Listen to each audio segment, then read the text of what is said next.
اب اس کے بعد درجہ ناظرہ میں کامیاب ہونے والے جو طالب علم ہیں، جو طلباء ہیں، ان کو آواز لگائی جائے گی، وہ بھی ترتیب سے آتے رہے اور آ کر کے اپنے انعام حاصل کرتے رہے، اور سامنے یہ جو جگہ خالی بچی ہوئی ہے ترتیب سے یہاں بیٹھتے رہے۔ درجہ ناظرہ میں امتیازی پوزیشن حاصل کرنے والا طالب علم محمد یوسف بن محمد اقبال ساکن سیوال خاص، اس بچے نے امتیازی پوزیشن سے کامیابی حاصل کی۔ اسی کے ساتھ ساتھ ایک اور بچہ ہے محمد راہب بن محمد عارف ساکن مجھیڑا، اس بچے نے بھی امتیازی پوزیشن سے کامیابی حاصل کی ہے۔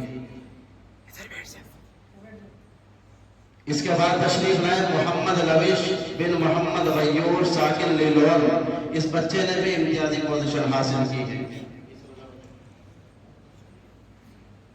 اب درجہ ناظرہ میں 100 پوزیشن حاصل کرنے والے جو طالب علم ہیں اس کو آواز لگاؤں گا۔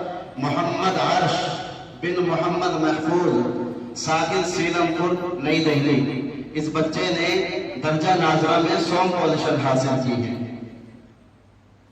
درجہ ناظرہ میں 2 پوزیشن سے کامیاب ہونے والا جو طالب علم ہے محمد عفان بن قاری محمد جمشید صاحب ساکن کسیلوا، اس بچے نے درجہ ناظرہ میں 2 پوزیشن حاصل کی ہے۔